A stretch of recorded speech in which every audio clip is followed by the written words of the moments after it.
Puss in Boots by Charles Perrault.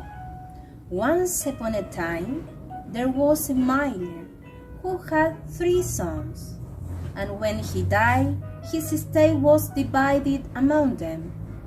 The older sons fared very well, but the youngest received nothing but a cat. He was sad. "My brother may get their living easy enough, but as for me, I may soon die of hunger," he said. "Meow!" The cat, who had heard this, came out of the cupboard where he had been listening. "Do not worry, my good master.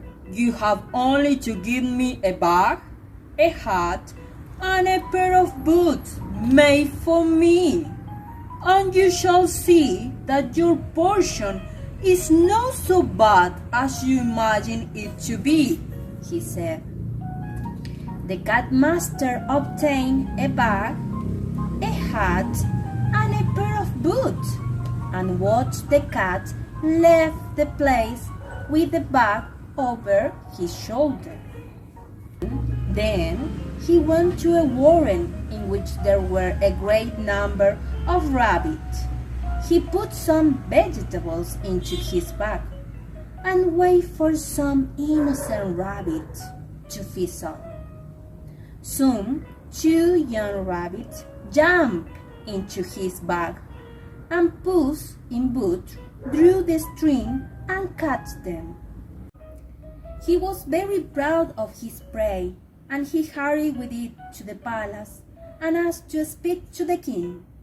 Bowing low, Puss said, "My king, I have brought for you rabbits from the warren from my lord, the Marquis of Carabas, as a present for you."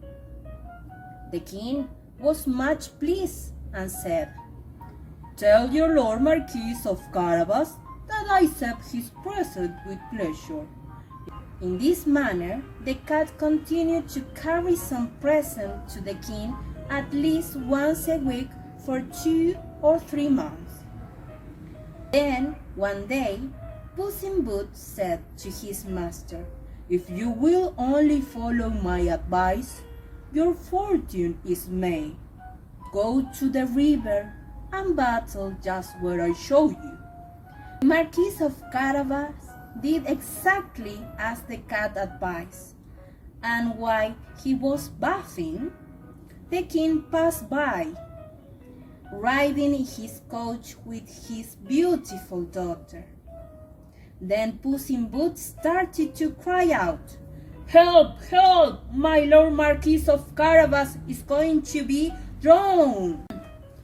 Hearing the cries, the king ordered his attendants to go to the rescue of the Lord Marquis of Carabas. While the servants were drawing the young man from the river, Puss in Boots came up to the coach and told His Majesty that Chief had run off with his master's clothes. In reality, he himself had hidden them under the stone. After the Marquis was dressed, the king was much impressed with him. The Marquis was a handsome young man, and it was not all strange that the king's daughter at once fell deeply in love with him. Quite happily, Puss in Boots marched before the coach, giving order to the workmen he met along the way. As the king came by, he saw some mowers working in the meadow and asked them to whom the meadow belonged. "To my lord Marquis of Carabas," the mowers answered, "and the cat has instructed them." "Very fine piece of land you have there, my lord Marquis," said the king. "You speak the truth, my lord," replied the young man, "for it never fails to bring me a most bountiful harvest." Soon the coach passed another field where laborers were working industriously. When the king asked to whom the field belonged, they answered, "To my lord Marquis of Carabas." At last Puss in Boots arrived at a stately castle. It belonged to an ogre, the richest ever known, and all the land through which the king had passed that morning belonged to him. The ogre received Puss as civilly as an ogre could do and asked him to sit down.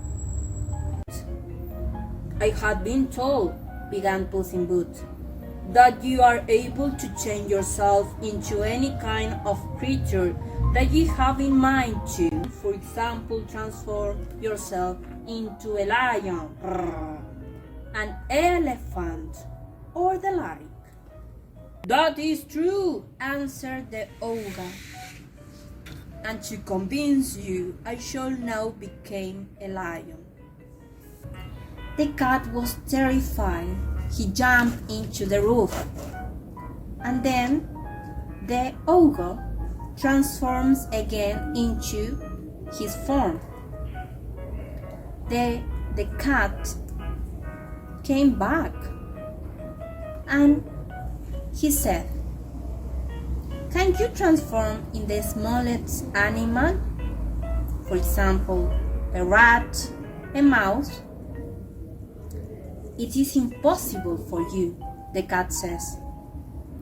And the ogre says, "You shall see." And in an instant he became a mouse. And the cat ate the ogre.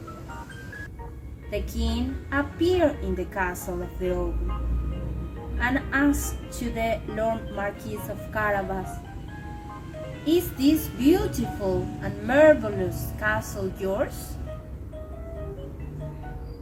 The Marquis of Carabas answered, "Yes, my lord. Indeed, I have a dinner for you.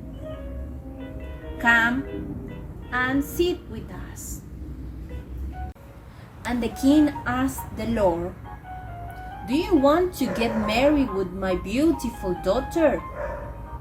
The Lord replied, "Yes, I do." And they lived happily ever after. All this happened thanks to the Puss in Boots. That's all for today. The end. Bye bye.